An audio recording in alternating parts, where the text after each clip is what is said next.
did. No one even needed an invitation to network.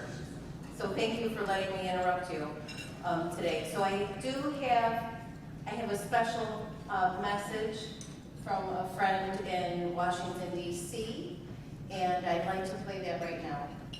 Hi everyone, it's Senator Chuck Schumer. And it's my pleasure to welcome all of you to the Southern Tier 8 Regional Board's Upstate Rural Broadband Conference. While I would have preferred to attend in person, I'm really grateful to be able to connect with you virtually. And I'm able to do so thanks to the wonders of reliable broadband. In the 21st century, broadband is an essential utility. Students need it for education, seniors need it for healthcare, and workers need it for good-paying jobs. But unfortunately, not all New Yorkers have access to affordable, reliable, high-speed internet. There are many unserved and underserved households in the Southern Tier and all across upstate New York. The pandemic brought these disparities to the surface, impossible for us to ignore, and made bridging the digital divide more imperative than ever. Even people that have service may experience uncompetitive pricing and slow speeds. This issue has been so important, so important to me as Majority Leader, and it's why I was proud to lead the bipartisan infrastructure law to passage last year. Through this law, I secured $65 billion to bridge the awful digital divide that leaves behind too many rural communities and underserved neighborhoods. With funding for the middle mile and last mile deployment projects, this money will ensure that nobody is shut out from broadband simply because of where they live. Now, fully addressing the digital divide will not be easy. It's complex work. That's why government, industry, nonprofits, and communities need to work together. So thank you all for leading the way. You've come together to learn about this critical infrastructure and prepare for this once-in-a-generation opportunity. Together, we'll get all New Yorkers online and position communities to fully benefit from the modern economy.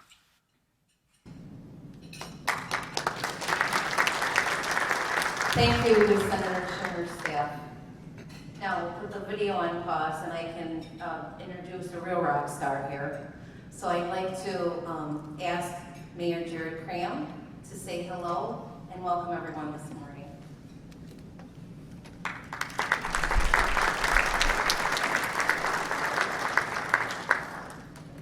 Good morning.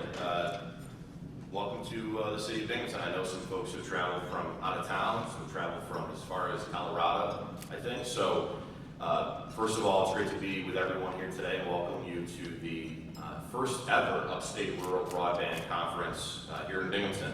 And I want to first start out by thanking Jen Gregory and the Southern Tier 8 team, bringing us together here today, and also the incredible work that she does and her team does on behalf of local municipalities and our local economy. I remember sitting in Jen's office some years ago. There was a big map behind her that showed the Southern Tier 8 broadband project, and there were a lot of lines, there's a lot of different colors, and who would have thought that that plan would bring us all here today?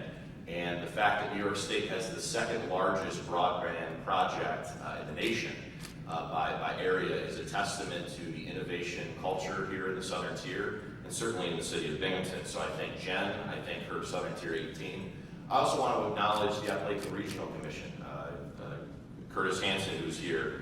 ARC provides invaluable funding, invaluable planning, capacity building for municipalities across New York State. Sometimes it's not always the first place that people think of when they think about economic development or community development, but they are here to help. They have funds, and the Appalachian Regional Commission is a huge part of why we are all here today. So earlier this year, Southern Tier 8 announced Project Connect, as I mentioned, a major initiative to provide the agency's entire 8-county region with access to high-speed broadband. Connecting residents and businesses to fast, reliable, and affordable internet means building bridges between municipalities and invaluable educational institutions that we can build economic opportunity. So as mayor, I'm constantly thinking about our city's infrastructure. I was talking to the former mayor of Troy, who happened to be with us today. We get calls about potholes, we get calls about bridges and roads, but we can't just think about infrastructure as asphalt. We have to think about broadband as the infrastructure future and what leaders of truly 21st century cities are thinking about. So in Binghamton, I'm proud to say that we are a leader in high-speed broadband. We've announced a $1 million partnership with the Southern Tier Network to build out Binghamton's dark fiber capacity so we can have it open access and make sure that private companies can piggyback on it. We make it easier for residents and businesses to access affordable high-speed internet, connect our affordable housing projects with it, connect our neighbors so that the rural and suburban areas of the Southern Tier have access to the same high-speed broadband that we have in downtown Binghamton. We have, I think, with us at least 2 private fiber companies, Greenlight Networks and Empire Networks, who's here. They are doing build-out. They're investing tens of millions of dollars into the city of Binghamton, again, into our infrastructure. And I'll close by saying this. Certainly in Binghamton, we are open for business. We understand the impact that high-speed fiber broadband has on the economy. And I think that challenge your municipal officials back home, or the folks that you talk to today, to adopt this forward-thinking model, because there's no excuse not to. The Southern Tier is a leader in the nation. Our municipalities should follow that lead and be on the cutting edge. We certainly want to be in Binghamton, and we've already made great steps to be a national leader. So again, I just want to thank Jen and her team. I've seen the agenda today. It's action-packed. You have a lot of great speakers and presentations. It's my honor to welcome you to the city of Binghamton, some 200 attendees. It's a great shot in the arm for our local hotels and restaurants, and I'll let Jen take credit for that one. So thank you so much. Have a great conference.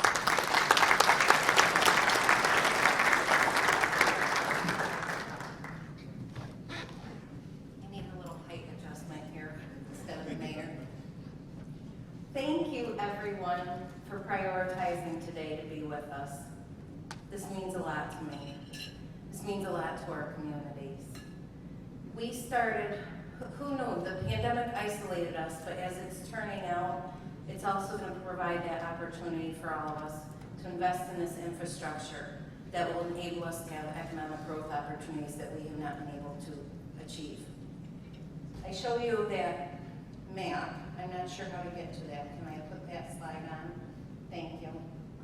Sorry, I didn't realize you were seeing 3 of me. This gives you some sense of where we were. And it's funny, I did this map before the pandemic because it was so significant how far away we are from other larger markets. And what has happened is, since that pandemic, some of those markets, they moved to this area and made this their home. Isn't that wonderful? So now we have to make sure they have the adequate infrastructure to fulfill those commitments with work, healthcare, and education. So August 2020, right after the pandemic hit, this organization had not worked in broadband infrastructure for a couple of years because the New York State program was underway. Spectrum Charter had their big rollout, and I said to the board, let's wait and see what happens to the end of 2021, who needs help. And we really didn't have a lot of funding opportunities to pursue. Well, then March 2020 hit. And thanks to Shane Butler, who's chair of our Broadband Collaborative, I said, do we want to do this? And he said, yes, we do. So I really would like to acknowledge the Broadband Collaborative across these 8 counties. The county planning directors, the economic developers, BOCES, Southern Tier Network with Steve Manning, they stepped up. We meet twice a month. Every other Tuesday we meet, and we have been since August of 2020, to advocate for changes with PERM 75, promote mapping. We started the Better Connection program to survey our communities. Then ECC Technologies helped out the state, and they have another mapping program that's significant. But we're there too, that will help validate what the state is collecting, as well as FCC. That's a tool that if you're a municipal leader, you have access to that information. In the program, you'll see the members of the Broadband Collaborative. Don't hesitate to reach out to them. Like I said, every other Tuesday we meet, so we'd be happy to expand upon this. So that's what we plan to do to continue until every household is served here, because now we have economic opportunity at every household across the region. I'd like to thank my staff for keeping the work going while I could plan this conference. I think you all met Lolene out front. I'm thrilled. I couldn't have done this without our extended staff, Bob Knight, Harrison Edwards, thank you so much. And Julia for this knockout team we have here from across the country. We have superheroes that are local that you're going to hear from, and we have superheroes across the country. I am so humbled that you're all with us today. I'm just so excited. Something we do not have in the agenda, but I'd like to encourage you to do, because Bob said, well, make sure you have a call to action at the end of the day. But if my staff knows me and my board knows me, I have a call to action in the morning for everyone. So your task is to meet folks that you don't know. To give you an idea, we have, I think, just about every ISP that's across the 8 counties here with us, every local ISP. I'm so grateful that you're all here, and I encourage you to meet them, so when these opportunities arise, you have the ability to call them up, like I did Chuck Bartosh, and say, hey, would you invest in this area? I encourage the municipal leaders to get to know the Broadband Collaborative, listen to the pursuits and the inspiration that we have around the table today, at this table speaking. And in addition, what we don't have on the agenda, but I'd like you to encourage to do, while we're thinking about building out the infrastructure in certain areas, we also have to think about that workforce, who will deploy all of this. So I'm thrilled, thanks to Tom Gillen, to bring in teams from our technical schools, our BOCES from across the region.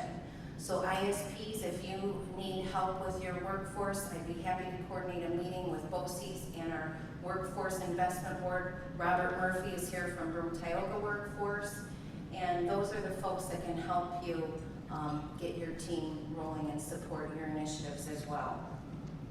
So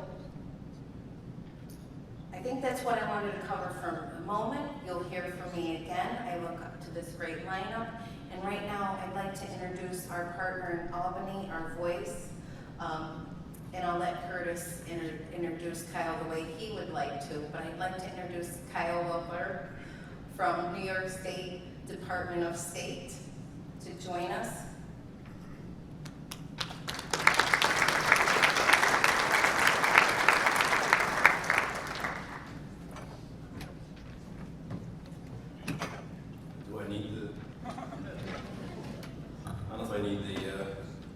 Stool or not. Thanks, Jen. Jen said the mayor was the rock star. Well, she's the lead singer, I think. So I've known Jen for probably 20 years, maybe. She was at Southern Tier 8 when it was Southern Tier East GIS, right? Under Bob Augenstern. So it's an honor to be invited by her to speak. I'm the Appalachian Program Manager for New York State. My boss is Mark Pattison. He's the governor's alternate. So we're both excited to be here. And again, Jen is a great partner. Not about me, but just briefly about me. I've been working on the ERC program for quite a while. And it's interesting how things sort of come full circle. I went to college here.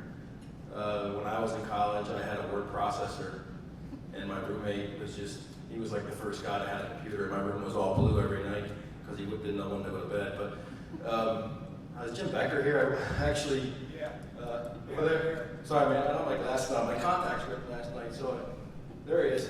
So somehow when I graduated from college, I ended up going to work with his son running cable TV for Middleburg Telephone. Probably did an awful job, but that's okay. So I have the honor of introducing Curtis Hansen. Curtis is the Broadband Program Manager for the Appalachian Regional Commission. Curtis joined the ARC in 2021. Seems like it was a lot longer than that, and comes to us today from the ARC offices in Washington. Mayor Cram stole some of my thunder, but ARC is a 13-state federal partnership that provides funding and capacity assistance to communities all across Appalachia in 5 goal areas. I don't want to steal your thunder, Curtis, so I'm not going to explain them. Are you going to explain them? All right, man, cool. So, in his position as broadband program manager, Curtis is really a critical piece of ARC's assistance. He's not only responsible for the broadband program development and assessment across the region, but he's also managing over 50 projects across the 13 states. So each of them with a direct impact on ARC's communities and residents.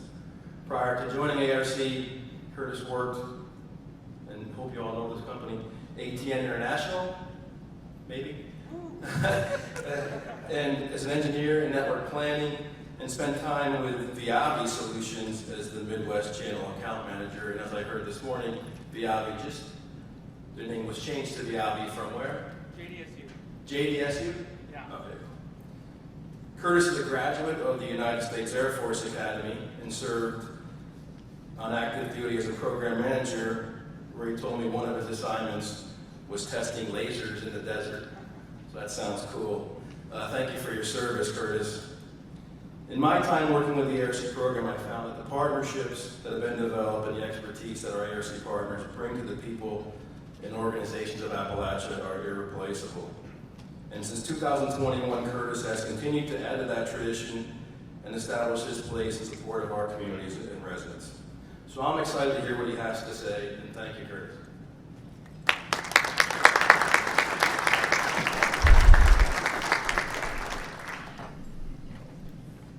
So much time, and I was told I have a clicker, which I do. Everything's going well so far. So as I said, as Kyle said, my name is Curtis Hansen. I am the broadband program manager at the Appalachian Regional Commission, and I'm really happy to be here today. Thanks. Let's do another round of applause for Jen and Drew for having us all out. I think this is a lot of the work when we talk about community capacity building, is having these conversations and bringing groups like this together. So thank you so much for organizing this. So I wanted to talk a little bit today about what ARC is, for those of you that don't know. I won't spend too much time because I think a lot of you already do know. And then we want to talk about kind of ARC's history in this area, specific to broadband. And then I want to spend time as well looking forward and looking at the path to come and how ARC can help the southern tier navigate the broadband road ahead. So ARC is focused on economic development. We do that through a number of different means. I think the one that most people are familiar with is grant making. We do a lot of investments in Appalachia. I don't have any money though. My budget is very small. If you need money, Kyle is the person to get money from. So you see him up here chasing down. And this is the map of the Appalachian region with some fun facts. You can see in here that we spend about $30 million a year on broadband grants, which sounds like a lot of money, and it was until IIJA showed up and dropped $65 billion on the horizon. So at this point, we're happy to contribute what we can. We're trying to shift focus more towards helping communities prepare for BEAD and these other very well-funded IIJA programs. I'm sure we'll talk more about that later in the sessions to come, but just something to keep in mind, kind of the scope of who ARC is and what we're spending our money on. This is our current leadership team. Our presidential appointee federal co-chair is the former First Lady of West Virginia, Gail Manchin. She's been in the job for just about a year, and she is bringing all of the excitement and energy about the region to the organization. We're also led by the 13 state Appalachian governors, and together they work to approve the budget, set funding priorities, approve projects, etc. These are the different funding priorities that Kyle mentioned. Broadband today lives in the critical infrastructure pillar. I think that in the future you might see broadband shift more as a focus to ready workforce, economic opportunities, etc. And we'll talk about that a little bit in just a minute. So that's kind of like what is ARC, and we can shift now to talk about ARC's history in the region. And before I jump to the next slide, has anyone met Guy Land? Jen? Kyle? Okay. So Guy Land, if you have an opportunity to meet him, I would recommend that you do so. He's an institution at ARC. He's been around forever, and he knows everything.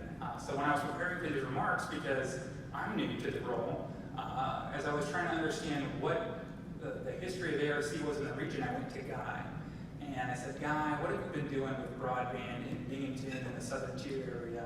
And he said, hang on, let me send you a photo, which is kind of a weird thing to say. So he sent me this photo.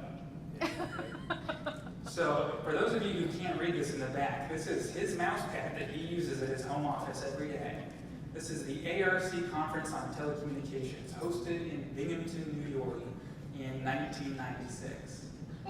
So, ARC has been invested in broadband and pre-broadband activities in this community specifically, pretty much since before broadband existed, which I think says a lot. This is a timeline that I built to try to piece together all of the information I was able to glean from Guy and my predecessor, Mark DeFalco. So you can see here on the left, we have that conference in 1996. And it was probably similar to this, where people came together to talk about broadband issues, telecommunication issues, and how they can move the needle forward. And then below the line are ARC direct investments. So different things like feasibility studies, broadband asset surveys, planning grants, etc., that led to a very large private investment into the Southern Tier network. I'm not saying that investment wouldn't have happened without ARC. In fact, based on the people that I've met, I know that you would have been successful with or without ARC. But I'm sure it didn't hurt to have a little assistance getting a plan built that you could take to investors. And that has long been the ARC model, is helping communities with their priorities to capture the investment and economic growth that they need. So you can see that since then, things have really snowballed.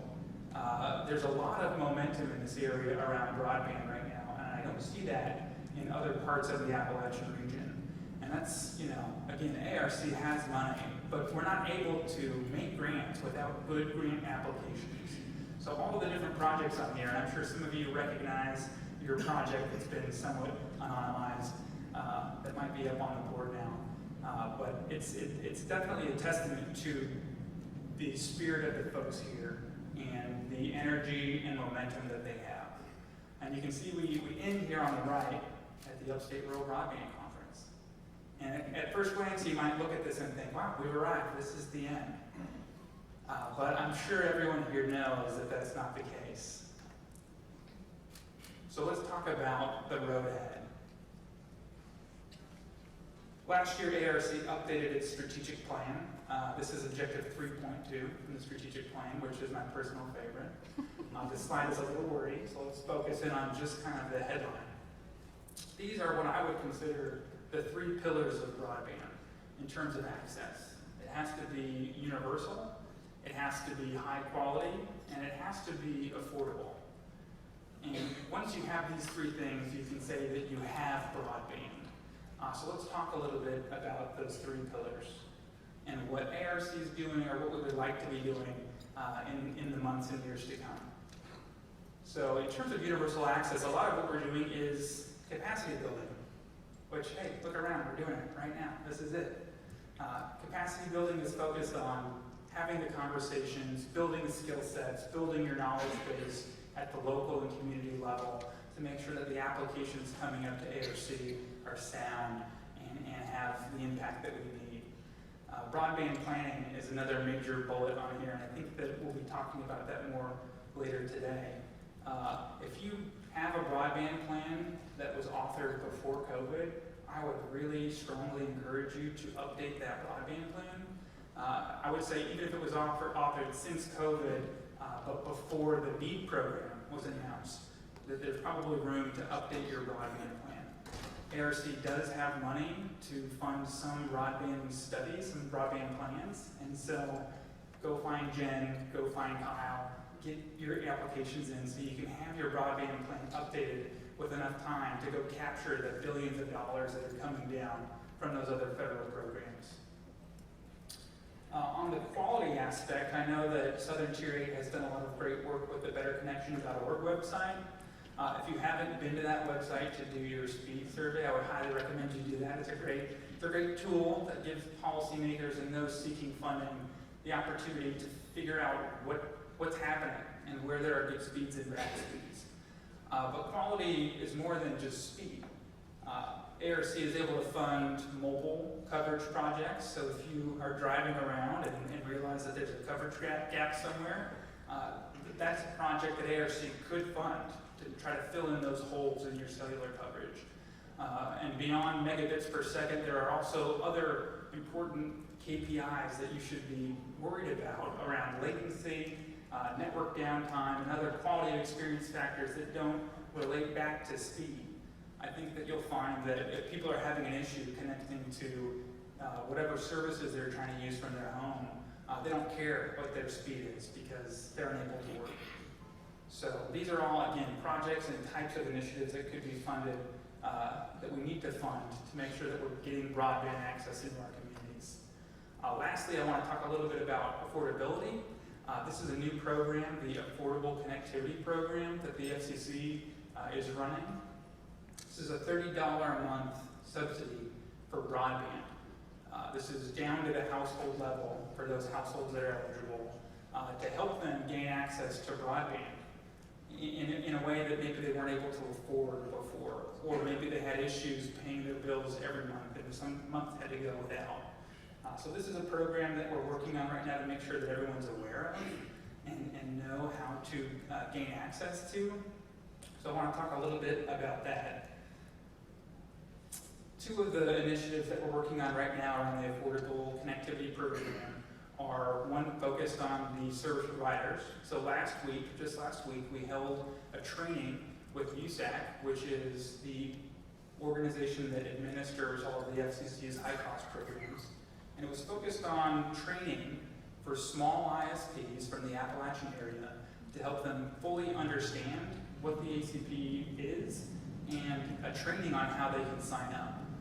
We have found that there are some service providers that still view ACP as kind of a scary thing, and it's signing up for new regulatory steps. But by partnering with USAC, we were able to provide them accurate information and give them all the information that they need to decide whether or not they want to participate in the program. On the consumer side, we're also working with the FCC on an outreach campaign that I have expertly called the Appalachian Community Enrollment Campaign. This is to be scheduled, but we're looking for partner communities in the region who are interested in hosting me and someone from the FCC to help their communities learn about the program and get signed up. I provided some stats here. This is kind of a lot of information. I don't know if you can read this. I'm seeing some squinting. But this is the list of Appalachian New York counties.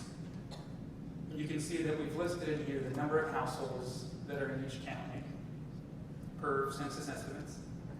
And then this third column is an estimate of homes that might be eligible for the Affordable Connectivity Program. You can then see an estimate of eligible households and then the number of actual subscribers to the ACP program as of the 1st of May. So this data is a little dated, but it doesn't change that quickly. So that second to last column is the column that this chart is sorted by. And it shows how many people that we think are eligible have signed up. So some counties are well above average, and that's great. And we see that across the whole region where some counties, for whatever reason, have more momentum. It could be that there's better word on the street of people knowing that this exists, or providers that are more proactive in helping people sign up for the program. But then there are also counties that aren't doing as well. And I think this is the story of rural America. And I'm still learning my New York geography, but I think some of these counties are neighbors. And I think that there are opportunities for lessons to be shared across county borders and for people to learn what's working and what's not working. The last column is a basic calculation of eligible households minus subscribed households. So kind of the people that aren't yet taking advantage of this program, times $30 a month, times 12 months a year.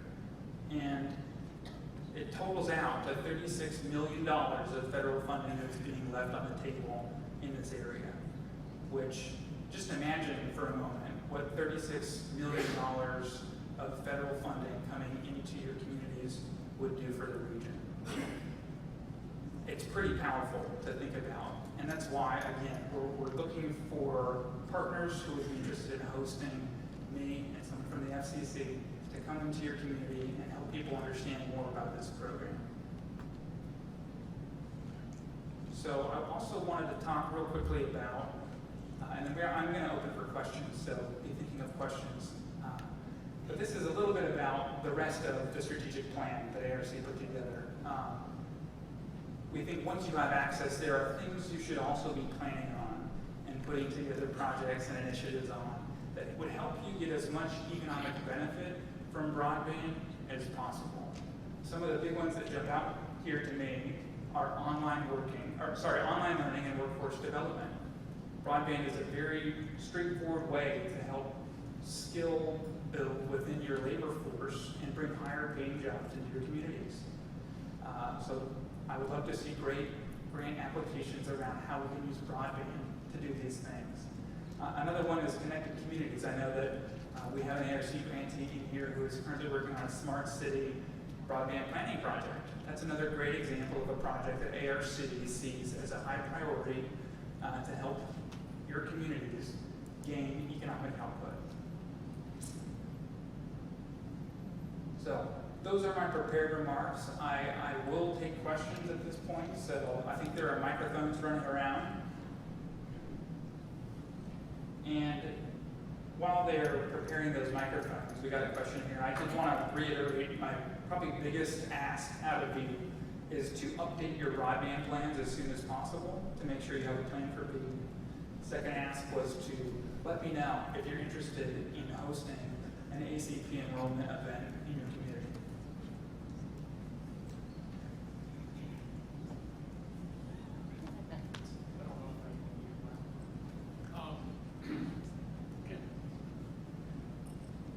Can you please go back a slide? One more. Okay. So I'm in Otsego County. If I read this chart correctly, only 1,584 of 7,700 households are participating. And we're leaving $2.2 million on the table that we could use.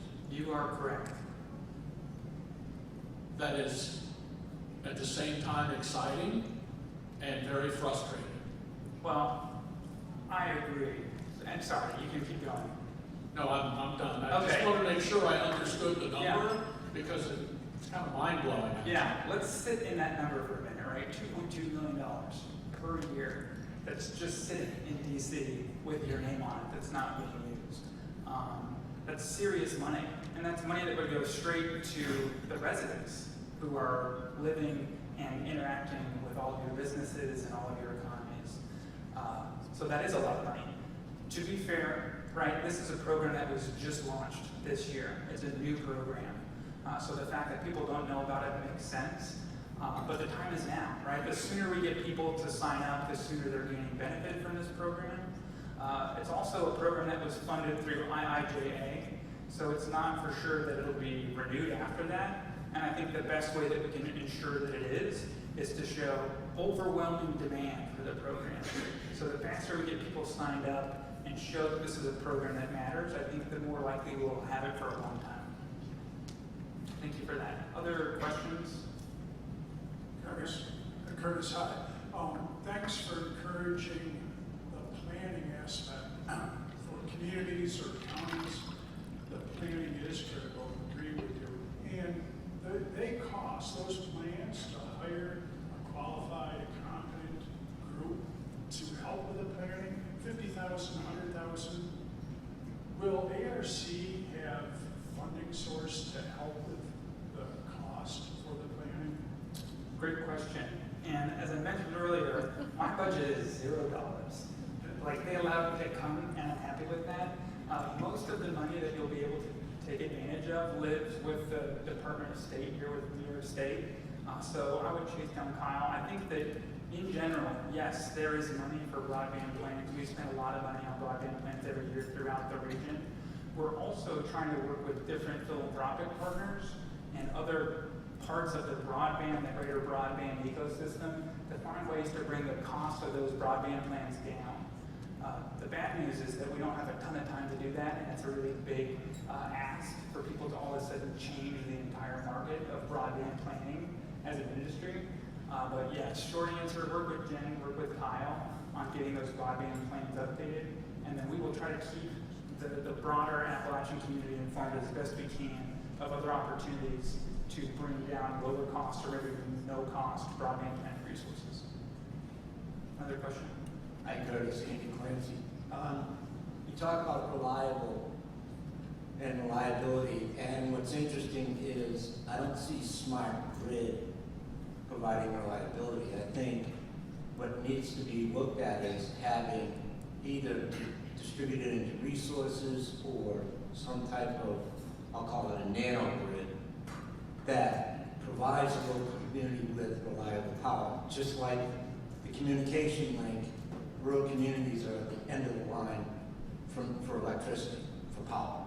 And it's one where if you really think about it, that really folds into infrastructure. And how do you see ARP trying to help? Because that's part of the connected community too. Nano grid and community, they can now share some of those resources with other communities. Yeah, that's a great question. I think the fun part of this job that I'm finding out is that I don't have to have the ideas. We look to the folks that live in Appalachia to come up with those great ideas. So I think that if you're thinking about a project that might make an impact towards reliability, definitely bring that idea up. You can bring it up through Jen or Kyle, contact me directly. We're not going to steal your idea, we're going to champion it, and as it's awarded, look to share those lessons learned with the rest of Appalachia. I think if you're thinking about reliable broadband, there are a lot of different ways that you can go about doing that. And we can talk more during the breaks or whatever. But I've seen a lot of projects that are focused on rings, right? Fiber rings that provide geographic route redundancy to your networks. And I think that your region's doing a great job, or as good a job as I would expect in terms of redundancy. Other questions? Hey, Chris.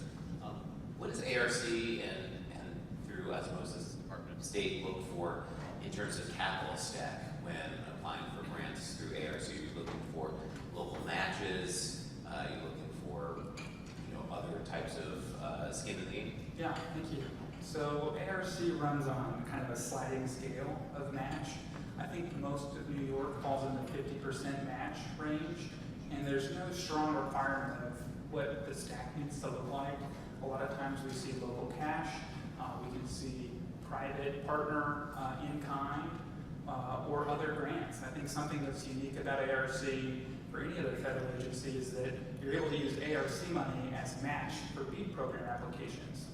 And we don't have enough money to do that for every single community, but it is an option. So we're pretty flexible, I think more flexible than most. And I think other than maybe one county in New York, it's a 50% match requirement. Thank you. Other questions?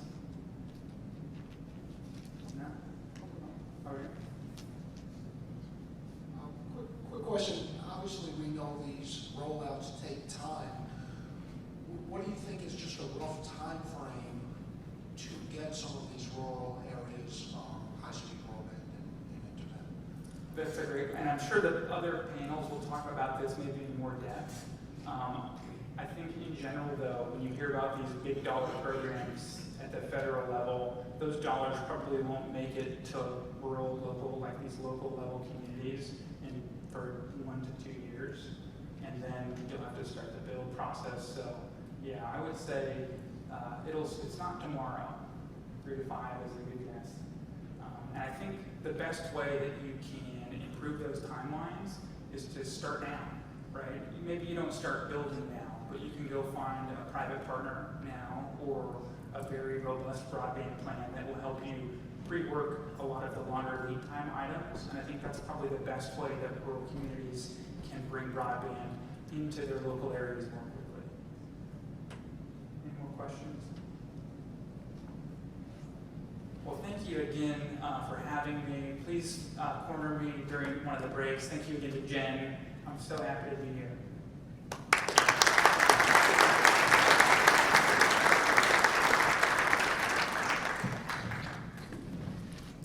There's no rest. Like I said, I ordered everyone a task. Shane already nodded his head that we'll be calling you back to have a session on that. That's all part of it. This is just the start today. Remember, this is the first of these programs forward. So,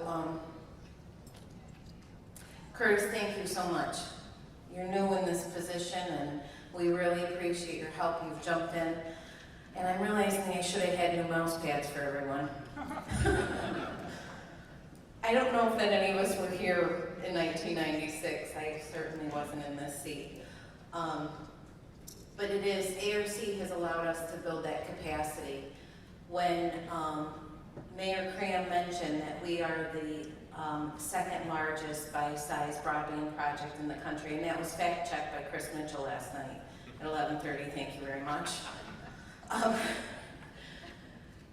That's the reason we've been able to get ahead of this. We're not going to be the largest project forever, but at least for the next few months, because we had ARC's assistance to work on this community capacity and start, as I mentioned, almost 2 years ago. That's what has been able to put us in the position where we're at today and get ahead, hopefully, for that BEAD and additional funding that's coming down the way.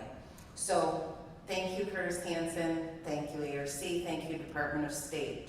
Remember, Kyle has all the money.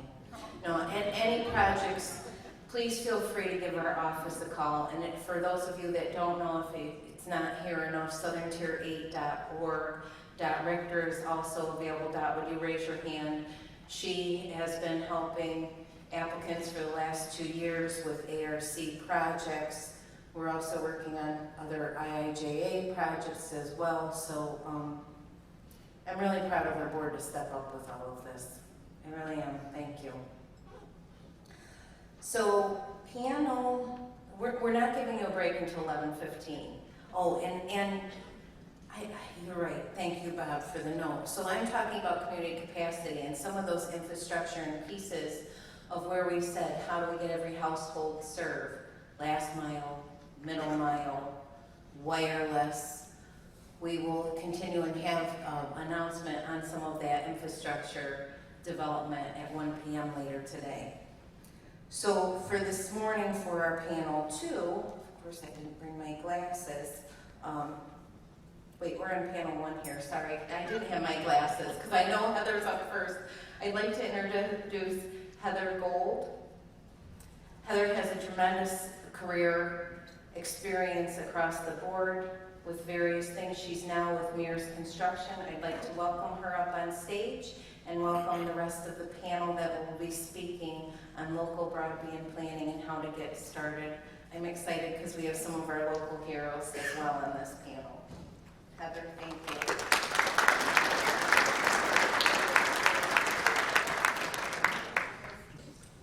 Good morning. Good morning. You guys all awake yet?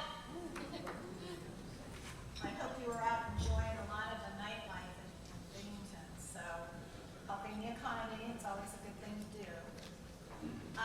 I am very excited to be here. I want to thank Southern Tier 8 and Jen and Harrison Edwards for the organizational effort. This is a topic which I think most of you has been a passion for me for the last 15 years, which is getting fiber to communities. I wanted to talk about how we are sitting in an area where, despite all the money that has been spent at the federal level and at the state level, has somehow remained behind. I think that is just a tragedy. I am hoping that the new effort under the IIJA and NTIA and the coordinating state entities will rectify that, because we as a nation cannot afford to continue to fail these communities. So we know it is important to figure out how to get ourselves organized, because we don't want this to ever happen again. We want to be in a position where we can plan to take advantage of the moment. and we want our communities to have the broadband they so desperately want and need. But in order to start the discussion, we are privileged to have 3 individuals who have been there, who can discuss how the process is going, how to reach out to the myriad of stakeholders from which we will need to have buy-in, and how to navigate the political process, which is sure to rear its ugly head.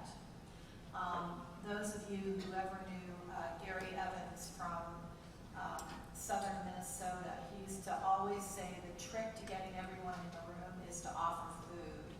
And so, I'm not sure if he was right, but he managed to get together a large bunch of stakeholders to bring broadband to rural Minnesota.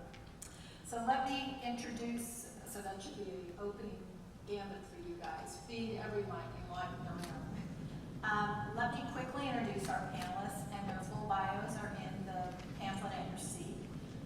Shane Butler, I'm starting in the middle, is the planning director from Shenango County. Bob Knight, CEO of Harrison Edwards and a director of the American Association for Public Broadband, also involved with the city of Richfield, Connecticut, where he's working on broadband deployment efforts there. And next to me, Carolyn Price, executive director from Upstate New York Towns Association. And so I've asked each of the panelists to take 3 to 5 minutes and just tell the audience about what role they are planning in initiating broadband in their area. And Carolyn is going first because she has slides, and our other speakers will just speak extemporaneously. Thank you, Heather. And if I could just ask that the screen down here just be moved back a little bit. I'm only seeing part of it. I don't The know. confidence Back monitor, here, yes. pull back just a little It bit. needs to be moved back a little bit. Thank you. So really, I'm going to be speaking in my role that I played for 8 years as town supervisor here in Broome County. And town of Windsor is the highest need town for reliable broadband in the county.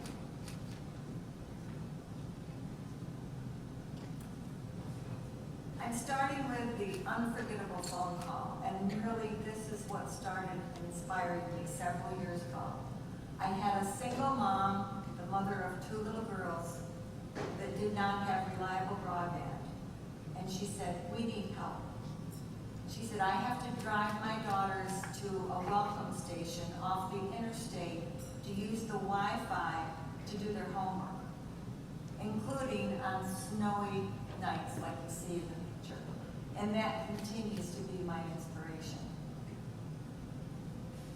So we have several steps here. One, we had to define the problem, and the first problem is the people in this area only have hotspots and satellite, which is not reliable.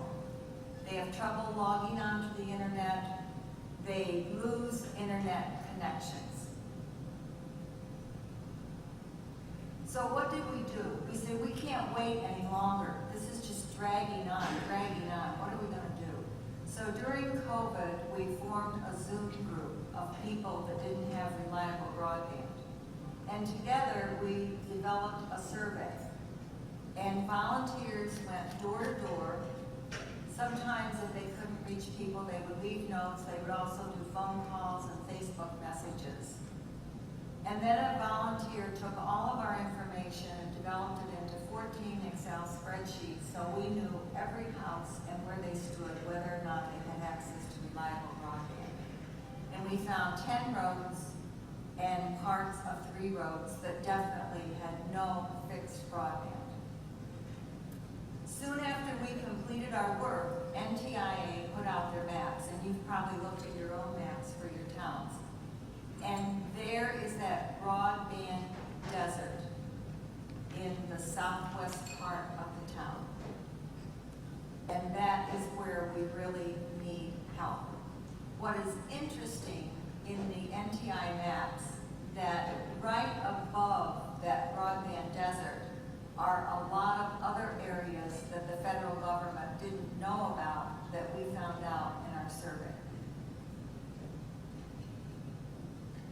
So we looked at our alternatives. We knew we had to cover 10 roads and parts of 3 roads. that we were gonna serve about 243 residents and businesses, and we would reach about 600 people. It also included 82 students in the Windsor Central School District who have really been affected when they had to have online learning because they didn't have reliable broadband.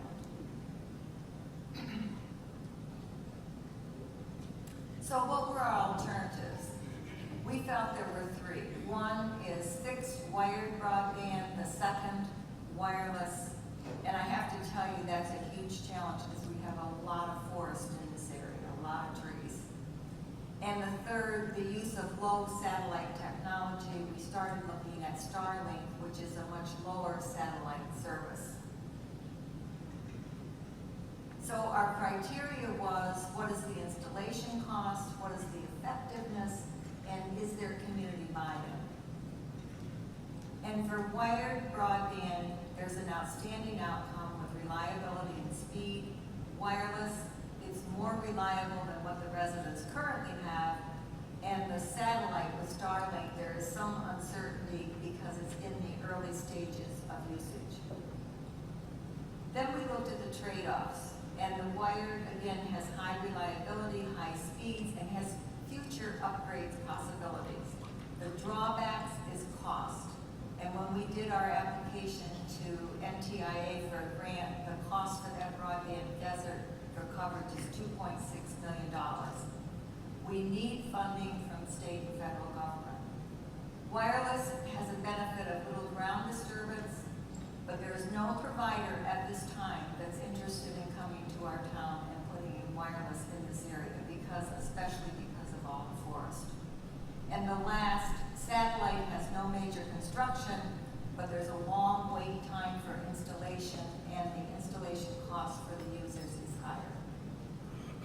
So then we're at the end. We need to decide what we're going to do.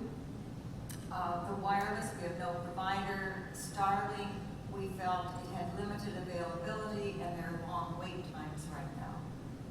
So we felt the best thing for our town is wired broadband. And this is really what our residents want to see. They want to see the installation of fiber optic. But definitely the big drawback is the cost, and we need help from both the federal government and state government. We're ready because we went through the NTI process, so we have a lot of information, and we're gearing up for the state making funds available, which I believe includes a lot of the federal money. Thanks, Karen. Jay? So obviously, rural Shenango County, what we have, big, huge hillsides, a lot of trees. As Carolyn said, it's very hard to get out there. So one of the things that we did is my wife's a teacher, and so she's a kindergarten teacher. So during COVID, they were having to upload videos to their students online, and in rural Smithville, where I live, we had 12 megabytes per second. So she would be creating these long, hour-long videos and trying to upload them to her students. And she would upload it right before bed at 10 p.m. And by the time that we woke up in the morning, 6 o'clock, 7 o'clock, it was still uploading. And me, county planning director, we're trying to both work from home with 12 megabytes per second. It's impossible. So what did we do?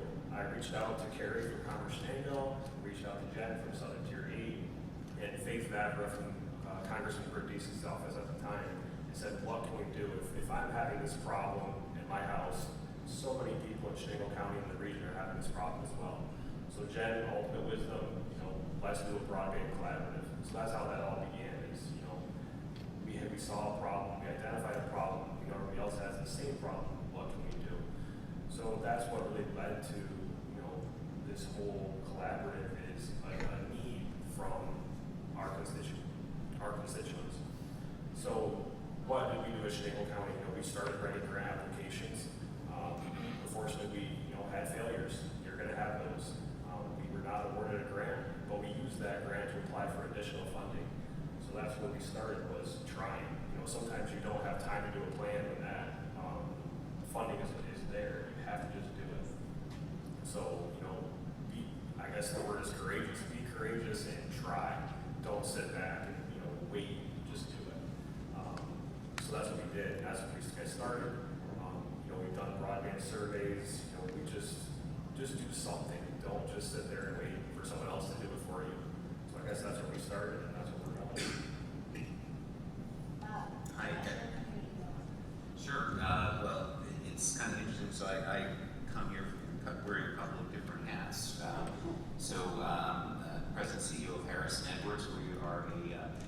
We are a marketing agency. We work with a lot of communities who are putting together projects across the country, talking to stakeholders and helping, customer acquisitions and going after brands. And I'm also a municipal official, to your point, in Connecticut, where we're in the process of funding an engineering study, because we have actually some of the best Comcast service in the nation, and our residents and businesses have rated that service as D+, due to reliability. Our business districts, it goes down typically once a week during school vacations. If you're working from home, which many are now, in this hybrid environment, you're seeing a lot of slowdowns and bufferings, and it's a problem. And again, we have some of the best service in the nation where we are. But I think this project, the Southern Tier 8 project, is particularly interesting. And I think Senator Schumer, in his remarks, he said it best. We have uncompetitive prices and service, and thanks to Chris Mitchell's 11:30 p.m. Email last night, this project is 6,200 square miles in landmass, second largest in the United States, only dwarfed by California's 39-county project that Kim is involved with. And so this project is 5 times the size of Rhode Island. It's more than twice the size of Delaware, so this is pretty big. But the southern tier and parts of central New York do not have the population density that those states do. And so, it's a little bit of a challenge. We've identified the problem here, that there aren't, the service isn't adequate, broadband service isn't adequate, but the financial models don't work necessarily for incumbent carriers. And so, how do we get there? How do we solve this problem? Because this region needs high-speed broadband for its economic vitality. We all know that, otherwise we wouldn't be here today. And so, there's a lot of different models. There's a lot of different ways to finance it. And so, in order to get there, it starts with capacity building and engaging stakeholders. That's what Carolyn did today. And I think we should mention, by the way, Carolyn is running for Broome County Legislator, and today is the primary. And instead of being out at the polls, she's here, she's speaking at this conference. And I think that she But I think it underscores the importance of this issue to the region, where she could be out working the polls, but she's here speaking about this. And I think that's tremendous. So Wait. So if there's anyone in this room that is voting today, please take a break. We will miss you, but go vote. vote early, vote often. And so really, this conversation, in the work that we do professionally, across the country, and we're doing here, it's about engaging stakeholders, finding out, what the community needs are. Because it's not just about saying, oh, we need broadband. It's what issues are we trying to address? So just to our west here, Elmira has been known, well documented, as the epicenter of the opioid crisis in the U.S. So can we engineer networks that help deploy telehealth networks to help people in recovery get off substance use and back into the workforce? There's a lot of opportunity here, and there's a lot of opportunity to lead in a national conversation here. So very excited to be here today, and very excited for the conversations that are already happening in this room. So let me just backtrack a little bit, because several years ago, there was, and this question is directly going to go to those who've operated in New York, so Carolyn and Shane. There was all this buzz about New York's plan to have 100 by 100 as the minimum requirement, and they had funding, and somebody in the room keep me honest,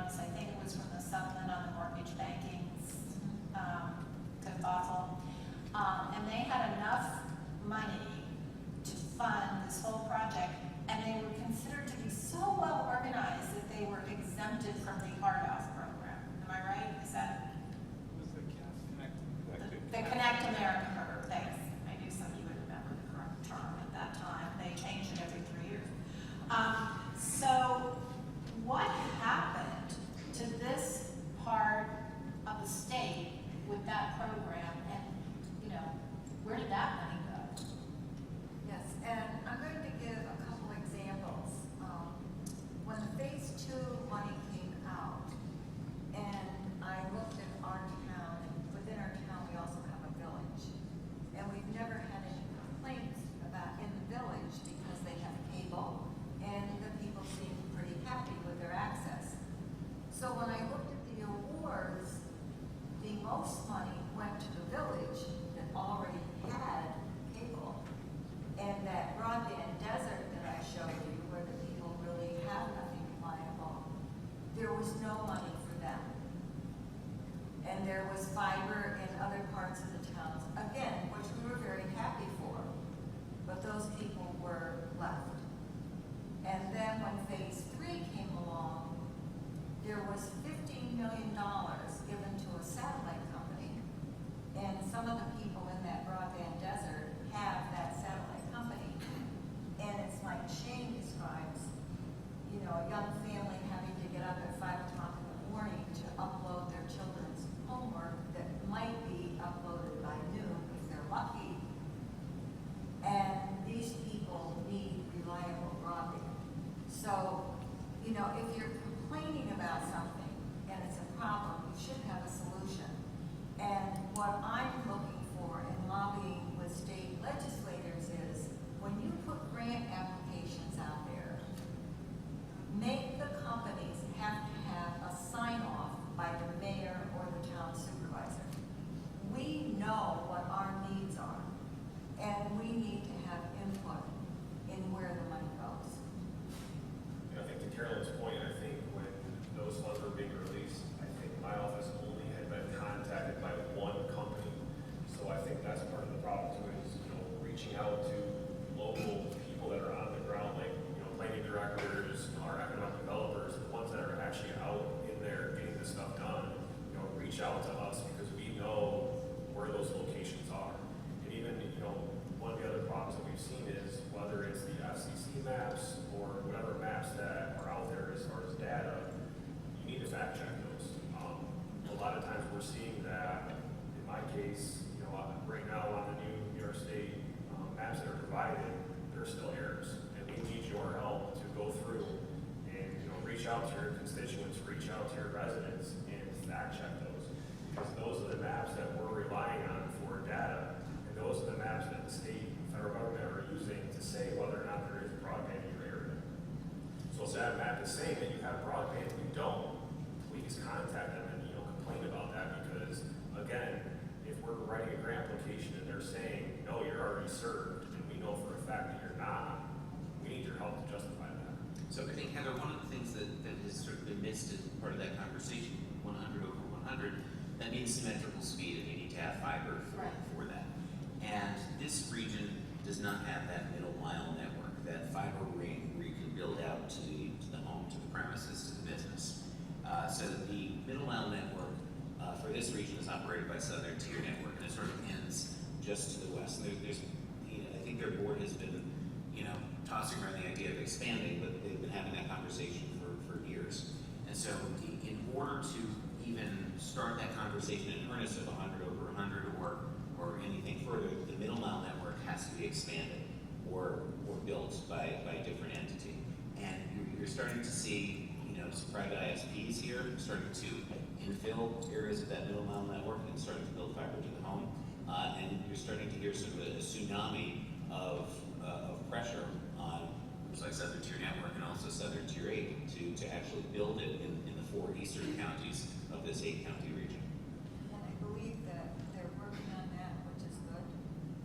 And I just want to piggyback off Shane. There are new maps out here in New York State, and we need to fact check all our areas. I started with my house, and luckily we have fiber optic, but there was another provider on there for cable that we've never had in our area. So then I started quickly looking at that broadband desert,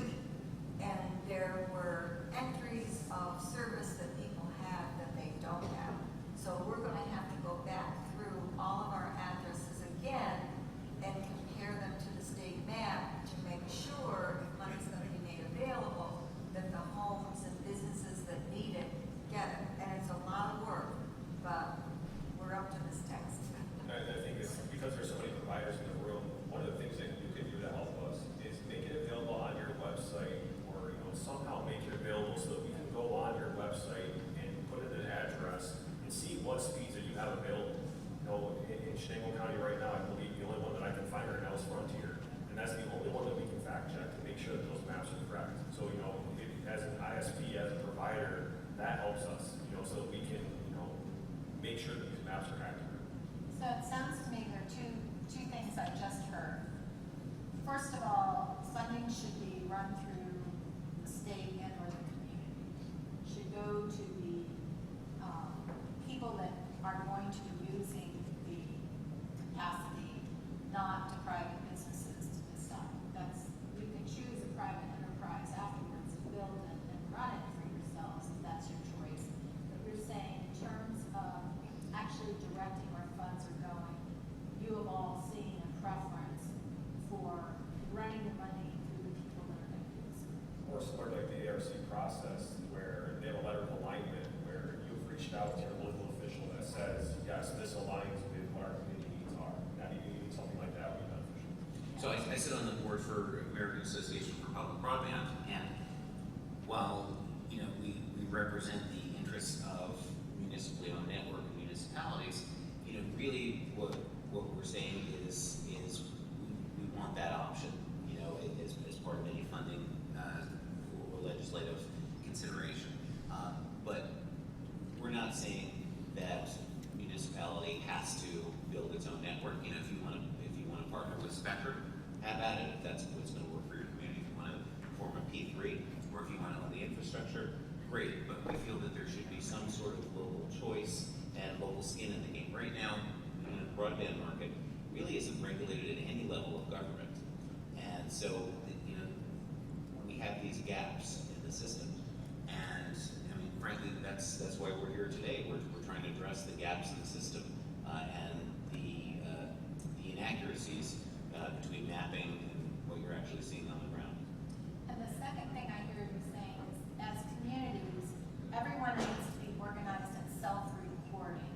That you cannot rely on the data that any agency or company submits to an agency. You have to be self-reporting in order for any area to have accurate mapping of its capacity in terms of broadband, be it cable or fiber to the home or whatever they have. I think you can use this baseline, but it needs to be verified locally. Yeah, okay. So let me just ask you guys, how have you gotten your stakeholders together? I mean, you said, Carolyn, you started a Zoom call. And Shane, I was just wondering what you did to get your stakeholders together. And how did you pick who would be involved in those original outreaches? So obviously, the first thing I always do is contact people that I know have that information. And a lot of times, and I'll admit, I'm not the smartest person in this room, but I know who I can reach out to find out that information. So I always call those people that have the information, and the ones that are willing to do the work and put the time and effort in, those are the first people that I call. And mine was, hearing complaints from people and knowing who they were and having some idea of what roads had problems and reaching out to people. And it's really been a great group, and now I'll be back in touch with them again and say, there's new maps, everybody. You need to go on this website, you need to put in your address, you need to check it, we need to update our information. But did you use any particular kind of stakeholders, or were they just people that had reached out to you? Most of them were the people that have been the complainers. Okay. And they were really interested in solving the problem. I think there may be even some people here from the town of Windsor today that are living this and want to see fiber put in these areas. And Bob, how's Ridgeville doing? We're getting it funded actually as we speak, and we will have great announcements in the coming weeks. But I think there's a couple of things that local government should be thinking about. One is the regulatory environment too. If you want to attract private industry, or if you want to bring fiber, to your community, you have to take a serious look at red tape and work in collaboration with whoever is putting that together. New York State, we had these Perm 75 rules with the DOT with fiber on poles, and it was I think it was the only place in the nation where it was more expensive to run fiber on DOT owned poles than underground ground by like 30%. So, you know, coming to the table, working together, you know, moving the regulatory process around with the local permits and zoning really can help. I'm not suggesting go away to store, but I'm suggesting, you know, let's be realistic. You know, we're operating at a time where, you know, private investment, it can go anywhere. We're operating at a time where materials are scarce, right? We have supply chain issues, we have labor shortages. So now's not the time to really mess around and slow up the process. Now's the time to get active in your community. Now's the time to engage your stakeholders. And now's the time to come to the table with solutions so you can get these projects built in a timely fashion. Because the longer you wait, the more the costs are going up. Does anyone have any questions before we keep going on stakeholder engagement or how to reach out? Who had a question? Jeff has some. Jen's, oh. Here comes the mic.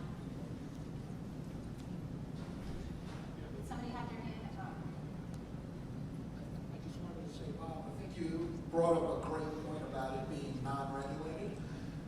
And one thing that might help the community, have we ever thought about like having an oversight committee for multiple areas with the mapping, the funding, some of the reporting? You know, things typically don't change unless there's accountability on the other side.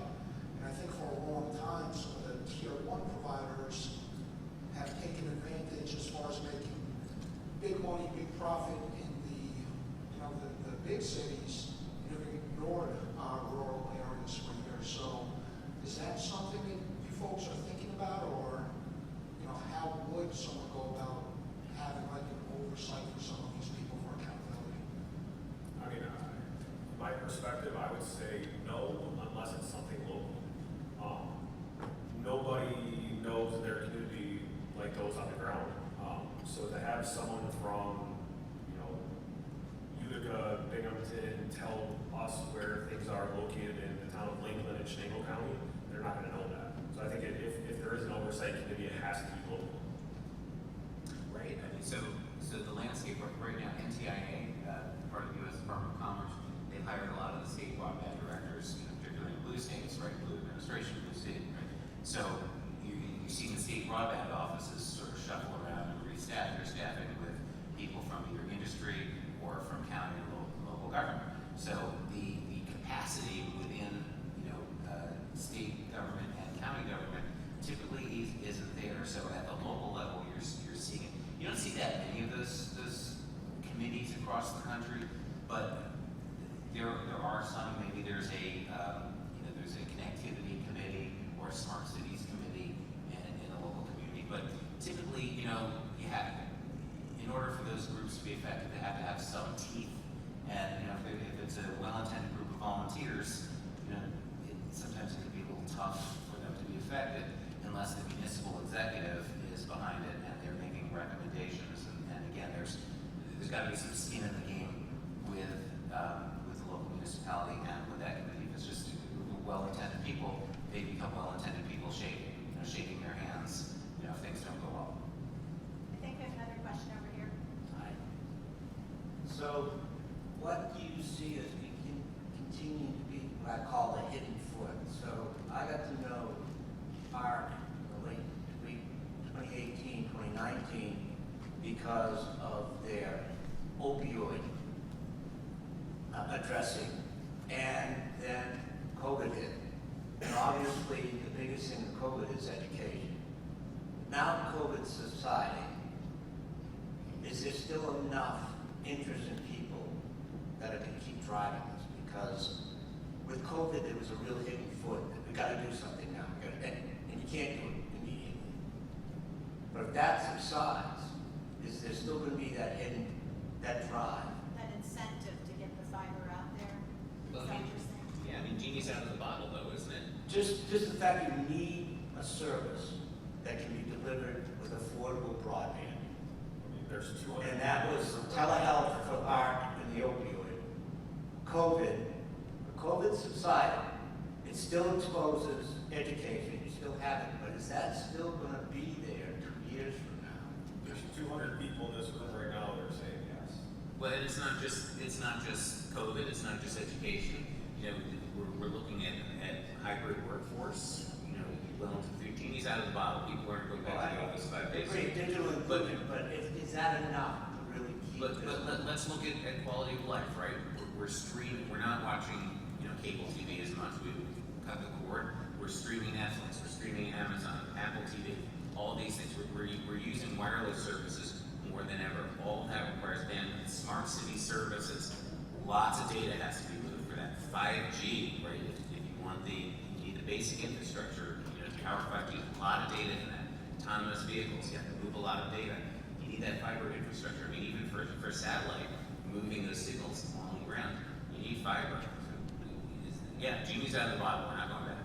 Yes, and I agree, it is very much still on the table. And one of the effects that we're seeing in our town is people that don't have reliable broadband that are trying to sell their homes are having great difficulty because people have gotten very smart to ask the question, what do you have for internet access? And if your answer is satellite or hotspots, they're not interested in your home. And I also agree with the working from home, even though some people went back to their workplaces, there are still a number of people that are working from home and they need good, reliable broadband. So it is still very much on the table. I actually went back to work, 5 days a week in the office, simply because my wife works from home 4 days a week, and when we're both there, I'm on Zooms all day. She's moving a lot of data. We just can't get work done. And I think to the point of the ARC with the 1996 presentation that was in Binghamton, back then, all COVID did was just re-put it to the front of the table. We've always known it's been an issue. Now it's just more in the forefront. There's money available. If you had asked me 3 years ago if I was going to be able to expand broadband into Shingle County, I would have shook my head no, there's no possible way. But now, after COVID, that gave us the reason to do it. And now it's expected. So now we have to move forward because now everybody expects it. So one of the questions that came up for Kurt earlier was on the funding of planning for assistance, professional assistance, if you feel you need it in your planning process. If any of you have even ventured, unfortunately or fortunately, to read any of the BEAD notice of funds, you know that planning is going to be a big part of that, and you have to have pretty well documented plans that will be part of the state plans, and the state plans have to be signed off at the national level. So the question was, would ARC fund professional planning, and are any of the three of you using professional planners, and what did you look for in deciding yay or nay? And if you did say yes, what did you look for in not the firm, you don't need to do that, but what were the criteria in hiring somebody? Well, we did use a local engineering firm, and one of the reasons we went local, that firm is so familiar with our topography, which is the huge challenge, and we were pleased with their work. There's still more engineering work we could do, and I was glad to hear that there are ARC funds available for that type of work. And I think what you mentioned, Heather, that in the BEAD funding, there's going to be a lot of accountability on planning, so we may have to go back and take it even further. But we'll use a local firm that's so familiar with our topography. And I think that's the point of the Better Connection program. That's where those plans are going to get the data from. So again, really do those surveys, because us as county planning directors, which I've seen a few in the room, reach out to us because we're going to need help with those vision plans. We're going to need your assistance to know where the broadband currently is and where you're looking to build in the future, because we can't plan effectively unless we know that. So as much as it's a competition of, you don't want this provider to know where you're going, at the same time, we need to know that because we don't want to duplicate services. Did you hire a professional planner to help you all? That's what I guess I'm asking. As much as you consider us professional planners, no. No, an outside firm. No outside firms, no. So, and in Richfield, we are, it all comes down to having a shovel-ready project, Right. getting ready for the BEAD money, right? So we're leveraging our ARPA funds that have been allocated to our community to fund the engineering study. Sometimes it's called feasibility study, sometimes it's called an engineering study. usually once the feasibility study comes back to you, it says, yep, it's feasible, everyone wants it, right? So we want to call it an engineering study because we want to know what the models are that are out there that are going to work best for our communities, have some sort of unique geography and topography in our community. And so we don't know whether or not we want to build it on the infrastructure and lease it back out to to private sector. We don't know if we want to just partner with the private sector or enter in some form of P3. But the engineering study is going to determine that, and we want to be the first in the state of Connecticut where we are lined up and ready to go. So by the time the BEAD money starts flowing to the state broadband office, which is 2023, 2024, and that's for them to do the planning, and then when they actually start flowing out to the local communities, 25, 26, I think, we want to be really the first, ready to go, locked in. I'd also, Heather, like to mention that we're very fortunate here in Broome County. Our county committed to bringing in a company to professionally look at the whole county as a whole, and they're continuing on with that work, which definitely helps the planning process. And again, it came out that our town is the highest in Broome County, so we're glad we've done a lot of work at the local level. So it sounds like a lot of you are up here, my panelists have said, forget the feasibility study, we know it's feasible and everybody wants it. Go right to the engineering study, which will tell you what you need to do to get it actually in the ground. And I think that message, heard a lot of that at fiber broadband as well this year, that people are just leapfrogging, they're not worried about anymore, oh, do we need it, is it feasible? They're just moving right on to the pre-construction side, and I hear that from the panelists. Are there any questions for We them? actually put out a community survey, and 94% wanted town leadership to look at exploring fiber network. Other questions? We have 5 minutes. Over there. So I'm Paul Bartow. I sit with the Planning Commission of Schuyler County. So these are issues that directly affect us. We are one of the smaller counties that was listed on the chart earlier. Is it possible when it comes to the teeth and getting an oversight group, could you potentially work with a cooperative extension, or not cooperative extension, or an entity like that, which already does these kind of things, say with NYSERDA and energy programs? And would that help, or would that bring some teeth to the game, if you will, just to put a voice that could be heard by your regional folks who are basically running the county and the state at large? I think that's something specific that you need to talk with your local cooperative extension about, because each kind of cooperative extension may be tailored to different things. In Chenango County, I would say that our cooperative extension really doesn't deal a whole lot with broadband. They kind of leave it to our office. So I think that's one of those discussions that you have to have at the local level of which organizations do you need to pull forward to really implement those ideas. So, if funds flow through your committee, then your committee miraculously has teeth, right? But maybe your local town supervisors or mayors, can create some sort of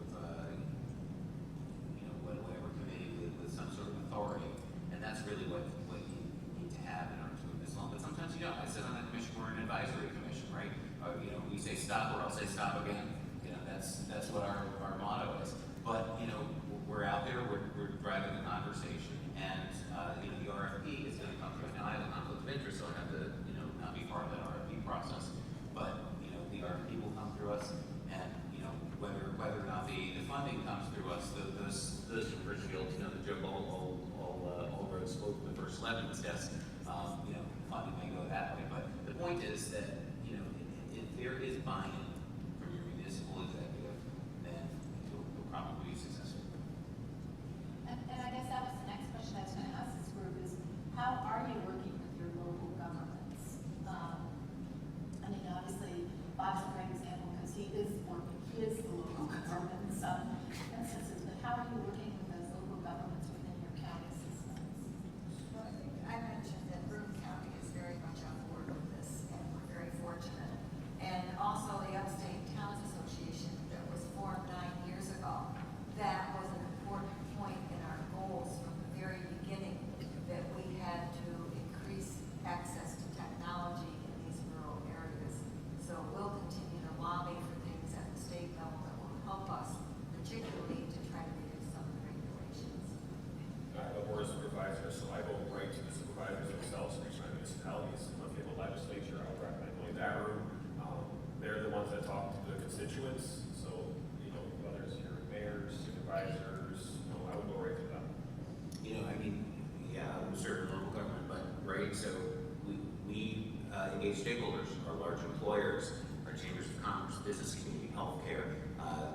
PTAs.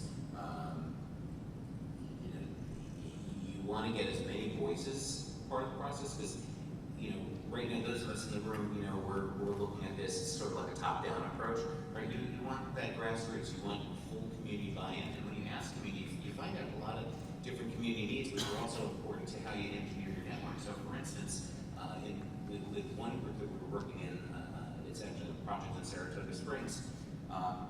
They have an issue with speed and with traffic, and so the DPW has expressed interest in putting in a camera system. In order to run the camera, you need fiber. So when you engineer that fiber network, you need to make sure that you're doing a drop to the intersection, you know, right to the traffic light, so you can, you know, put a camera system in there. So you learn a lot of different little things and pick up a lot of nuance when you start speaking to the community as well. Questions? Okay, are you all seeing kindred groups form across New York? Do you have a collection of other entities outside of just this region that you can get mind share from, and then where you get experiences from, and how some things have been done successfully or not? Sorry, so as a planning director, we have the New York State Association of Counties. So we have, as planning directors, an email list that goes out to every county planning director in New York State. We often reach out, asking questions, having presentations once a month on different topics. We talk about broadband, you know, many different topics. So, you know, that's one resource that we have that we can reach out to. Well, yes, and the same thing with our association. There's also a larger association called the Association of Towns. So there is networking. There are opportunities to talk with other people and share. But I think it gets down to these smaller communities that really need help. So one of the things that I've heard a lot of discussion out of the states themselves that are in charge of putting together these broadband plans in order to get the money, they have quite a vigorous intersection. They get on calls 2 or 3 times a month, I think, the state broadband offices, and the ones that are more advanced are definitely helping those that are just launching. So I know New York would probably be considered a more advanced program because it has been in existence, it's given out funding, has a fairly robust staffing size to it. So are they helpful at all in this? Are they doing anything to help your unserved areas? Yes, the broadband office in New York State is excellent, and I probably talk to them 2 or 3 times a month, and I know other towns do too. But Yeah, I would they're be very that's supportive, yes. And what about anything? Yeah. Well, we have the broadband office, they shifted where broadband policies have come from. So it used to be in one office, it's now moved to another office. The guy who runs the Connecticut broadband office, they hired him from California, but he's working remotely from California. So we just need a little time to let that all shake out, but it's going to come together. But I would just say one thing. You know, it's important for people to understand the economics of broadband and why, you know, a lot of the areas haven't been built out. You know, publicly traded companies, fiber is expensive to deploy. Publicly traded companies want to, you know, their investors want a 3 to 5 year rate of return. Fiber is expensive. It's a 20-year rate of return. So one of the best vehicles to deploy fiber, in addition to grants, is a municipal bond or a municipal revenue bond. 20 years, you need patient capital for fiber. And so you're going to see the industry coming together because, you know, the wireless industry needs it. You know, frankly, the incumbent ISP industry needs it. Local communities need it. So you're going to see a lot of different groups coming together, working together, new era of collaboration on how to get fiber built out so we can build all sorts of applications on top of it and finally connect all these parts of America. So I'm very encouraged about that, and I think you're seeing that now. So I see Jen giving me the hook. I have one concluding question for my panel, which is, if you were speaking to a community that's just starting today, and I hope to heavens none of you are just starting today to think about broadband planning, what advice would you give them? Well, a couple things. First of all, I think it's important if you can reach out to a private company that's interested in your town, and we've been very fortunate that we do have a business partner who's working alongside of us. But you've got to have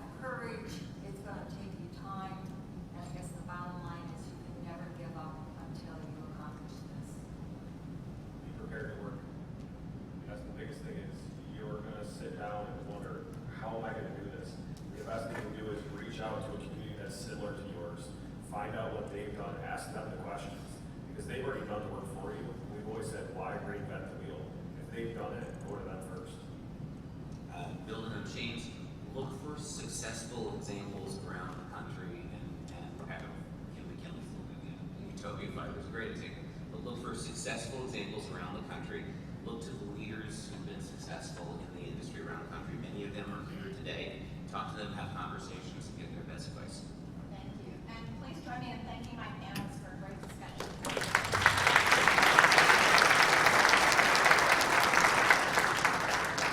Thank you, panelists, and thank you, Heather, for those very thoughtful questions. And Heather comes from NEARS, but her experience includes running the National Fiber Broadband Association. We have two leaders from that today. Gary will be speaking later, and Heather. So talk to her about her success stories that she's seen over the last few years too. And right now is a good time to do that because we get to have a break and network with each other. So enjoy this break, and we'll see you back at 11:30 for the next part of the program. Thank you.